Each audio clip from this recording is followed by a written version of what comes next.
یہ لیلۃ القدر جو ہے یہ 1000 مہینوں سے بہتر ہے، 1000 مہینوں سے بہتر ہے۔ کیا معنی؟ کہ اگر آدمی شب قدر میں عبادت کرے، وہ عبادت 1000 مہینہ عبادت کرنے سے بھی زیادہ فضیلت رکھے گی۔ 1000 مہینے کون عبادت مسلسل کر سکتا ہے؟ اور بعض روایتوں میں یہ آتا ہے کہ جو پچھلی امتیں گزری ہیں ان میں سے بہت سے انبیاء کرام کی امتوں کی عمریں بڑی لمبی ہوئی ہیں۔ حضرت نوح علیہ السلام کے بارے میں قرآن نے خود فرمایا کہ لبث فیہم 1000 سنۃ الا 50 عاما، کہ آپ 950 سال کی عمر پائی حضرت نوح علیہ السلام نے۔ تو بعض روایتوں میں ہے کہ نبی کریم سرور دو عالم صلی اللہ علیہ وسلم کو یہ خیال ہوا کسی وقت کہ میری امت کے لوگوں کی عمریں تو اتنی زیادہ ہیں نہیں، تو جن کی عمریں ہزاروں سال تھیں یا سینکڑوں سال تھیں وہ تو اپنی زندگی میں عبادت کر کے بہت مرضے لوٹ گئے، تو میری امت کا کیا بنے گا؟ کیونکہ نبی کریم سرور دو عالم صلی اللہ علیہ وسلم کا سب سے زیادہ فکر اپنی امت کی۔ تو اللہ تعالیٰ نے اس کے جواب میں یہ فرمایا کہ نہیں، ہم تمہیں ایک ایسی رات دیں گے جو 1000 مہینے سے زیادہ بہتر ہوگی۔ عمر چاہے تمہاری امت کی 70 ہو، 80 ہو، 90 ہو، 100 ہو، زیادہ سے زیادہ، لیکن وہ ایک رات میں جو عبادت کرے گی اس کا ثواب اس کو 1000 مہینے کے برابر ملے گا، اس سے بھی بہتر۔ یعنی کہ 1000 کے برابر، بلکہ خیر من الف شہر، 1000 سے بھی زیادہ بہتر۔ اب اتنی عظیم نعمت دے دی گئی، ایسی رات کہ سارے سال کی عبادتیں ایک طرف اور ایک لیلۃ القدر کی عبادت ایک طرف، ایسی عظیم رات دے دی گئی۔ اب پوچھا گیا کہ بھئی ہے وہ کون سی رات جس میں اتنی بڑی عظیم فضیلت بیان فرمائی گئی ہے، وہ ہے رات کون سی؟ تو حدیث میں یہ آتا ہے کہ رسول کریم صلی اللہ علیہ وسلم نے فرمایا کہ مجھے وہ رات بتا دی گئی تھی کہ فلاں رات میں ہوگی، لیکن پھر مجھے بھلا دیا گیا، یعنی اللہ ہی نے بلا دیا۔ اور ایک روایت میں یہ بھی آتا ہے کہ آپ نے فرمایا کہ میں آ رہا تھا تم لوگوں کو بتانے کے لیے، چاہتا تھا تمہیں بتا دوں، لیکن 2 آدمی جھگڑ رہے تھے آپس میں، تو ان کے جھگڑے کے طرف میرا ذہن چلا گیا، اس میں بھول گیا کہ لیلۃ القدر کیا ہے، کون سی رات ہے۔ اب یہ عجیب بات ہے کہ پہلے بتائی گئی اور پھر بلا دی گئی، اور بلانے کی وجہ یہ کہ 2 آدمی جھگڑ رہے تھے۔ تو اصل بات یہ ہے کہ اللہ تعالیٰ کو تو شروع سے یہ منظور تھا کہ یہ رات ہم متعین طور پر نہ بتائیں کہ فلاں رات ہوگی، لیکن شروع میں پیغمبر کو بتایا اور لوگوں کے جھگڑے کی وجہ سے بلا بھی دیا۔ تو بتانا یہ منظور ہے کہ لوگوں کے درمیان جھگڑا، لڑائی فساد یہ اتنی بری بات ہے کہ اس کی وجہ سے لیلۃ القدر کی عظمت، ایسی عظمت والی رات کی تعیین بلا دی گئی۔ تو ساتھ ہی یہ سبق دے دیا گیا، مسلمانوں کے درمیان جھگڑا جو ہے اس کو شریعت کسی صورت برداشت نہیں کرتی۔ مسلمانوں میں آپس میں لڑائی جھگڑا ہو رہا ہے، گالی گلوچ ہو رہا ہے، ایک دوسرے کے اوپر وار ہو رہے ہیں، ایک دوسرے کو برا بھلا کہہ رہے ہیں، ایک دوسرے کے پیچھے پڑے ہوئے ہیں، یہ صورت کبھی بھی اللہ کو پسند نہیں۔ اور نبی کریم صلی اللہ علیہ وسلم نے ہر قیمت پر اپنی امت کو اس سے بچنے کی تاکید فرمائی۔ لڑائی سے بچو، ایسے لڑائی سے بچو جس میں تم ایک دوسرے کی غیبتیں کرو، ایک دوسرے پر بہتان باندھو، ایک دوسرے پر الزام لگاؤ، ایک دوسرے کے نام بگاڑو۔ تو سورہ حجرات میں آپ کئی ہفتے تک آپ حضرات کے سامنے عرض کر چکا ہوں، کرتا رہتا ہوں، کی تھی اس کی تفسیر کی تھی۔ آج ہماری قوم مبتلا ہے اس میں۔ رمضان کا مہینہ، رمضان کی مقدس راتیں، اللہ تعالیٰ کی طرف رجوع کرنے والی، اللہ تعالیٰ کی طرف رجوع کر کے دعائیں مانگنے والی، اللہ تعالیٰ کی رحمتوں کو متوجہ کرنے والی، اور اس میں جھگڑے میں ہم پڑے ہوئے ہیں، گالی گفتار، ایک دوسرے کے اوپر تانے، ایک دوسرے کے اوپر کی برائیاں، ایک دوسرے پر الزام اور برے برے ناموں سے لوگوں کو یاد کرنا۔ قرآن حضور اقدس صلی اللہ علیہ وسلم نے تو یہ فرمایا تھا کہ بھائی اگر کوئی دوسرا تم سے لڑے بھی تو کیا کہنا کہ میں روزے دار ہوں، میں تمہاری بات کا جواب نہیں دوں گا۔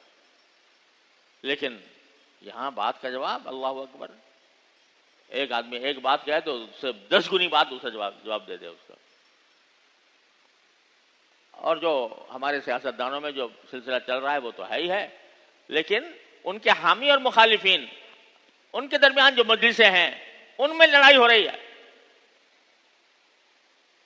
مسلمان کو مسلمان کے خلاف کھڑا کیا جا رہا ہے اور آپس میں لڑائیوں کا بازار گرم ہے۔ خدا کے لیے اس رمضان کے مہینے کو اس عذاب سے بچاؤ جس کی وجہ سے لیلۃ القدر اٹھا لی گئی، اس کی تعین اٹھا لی گئی لڑائی جھگڑے کی وجہ۔ بہرحال اٹھا تو لی گئی، پھر آخر کیسے پتہ چلے بھائی کہاں ہے وہ لیلۃ القدر؟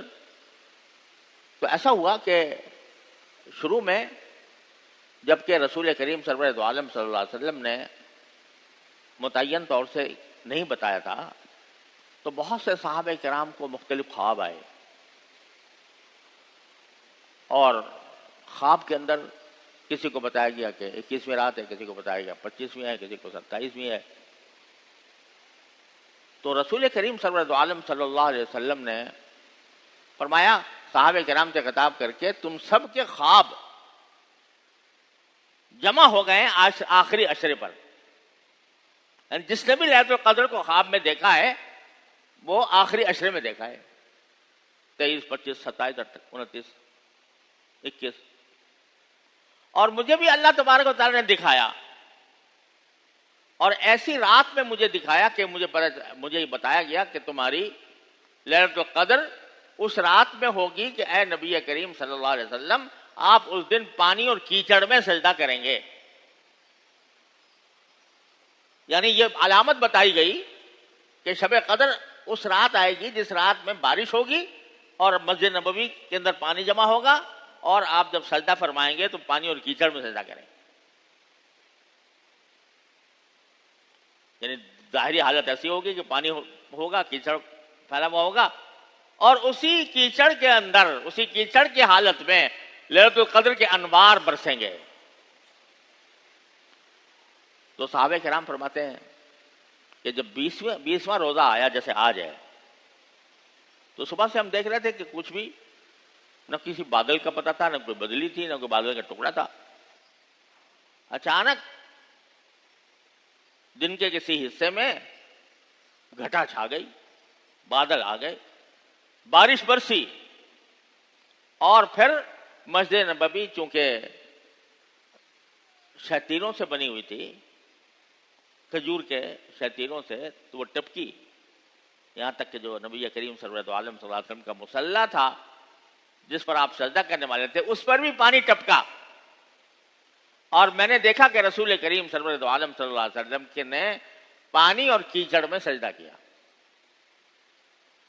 تو وہ رات کون سی تھی؟ 21ویں شب۔ لیکن ساتھ ہی آپ نے یہ بھی فرما دیا، سرکار دو عالم صلی اللہ علیہ وسلم یہ بھی ارشاد فرما دیا کہ اب تم تلاش کرو اس رات کو آخری عشرے میں، اور آخری عشرے کی طاق راتوں میں، یعنی 21، 23، 25، 27، 29، اس میں تلاش کرو۔ کیا مانا؟ کہ بھائی اتنی بڑی عظیم نعمت تمہیں دی جا رہی ہے کہ ایک رات کی عبادت 1000 مہینے کی عبادت سے زیادہ افضل ہوگی اور زیادہ ثواب اس کا ملے گا، تو اس نعمت کو حاصل کرنے کے لیے تھوڑی سی کوشش تو کرو۔ ایسے گھر بیٹھے مل جائے گی، اگر پہلے سے بتا دیں کہ بھائی فلاں رات ہوگی تو بس اسی رات کو جاگو گے، باقی ماشاءاللہ سوتے رہو گے پڑے ہوئے۔ تو ذرا تھوڑی سی محنت کرو، اس کو محنت کیا کرو کہ ہر طاق رات میں عبادت کرو، اس احتمال سے کہ شاید یہ شب قدر ہو۔ اور احادیث اور روایات کو مد نظر رکھتے ہوئے جو بات علماء نے راجح قرار دی ہے وہ یہ ہے کہ یہ رات بدلتی رہتی ہے. کسی سال 21ویں شب میں آ گئی، کسی میں 23 میں آ گئی، کسی میں 25 میں آ گئی، کسی میں 27 میں آ گئی، کسی میں 29 میں آ گئی.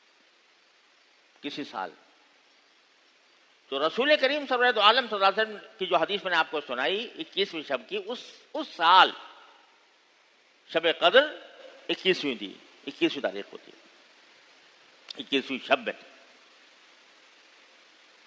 لیکن بعد میں بدل بھی سکتی ہے. آپ نے ایک مرتبہ 27ویں شب کو بھی فرمایا کہ یہ شب قدر ہے. حضرت ابی بن کعب رضی اللہ تعالیٰ عنہ قسم کھا کر کہتے تھے کہ میں جانتا ہوں کہ شب قدر 27ویں شب ہے. تو کسی شب میں آپ نے اس کے بارے میں فرمایا. حاصل کیا نکلا کہ ہے تو ایک رات، مگر اس کی فضیلت حاصل کرنے کے لیے تم 5 راتوں میں جاگ کے کوشش کرو. 5 راتوں میں جاگو گے تو کیا ہوگا؟ اسی میں کوئی نہ کوئی شب قدر ہوگی اور اس کی فضیلت حاصل ہوگی. چنانچہ یہی محمد کا معمول رہا ہے کہ وہ ان 5 راتوں میں اہتمام کرتی ہے جتنا ہو سکے جاگنے کا، اللہ تعالیٰ کی عبادت کرنے کا،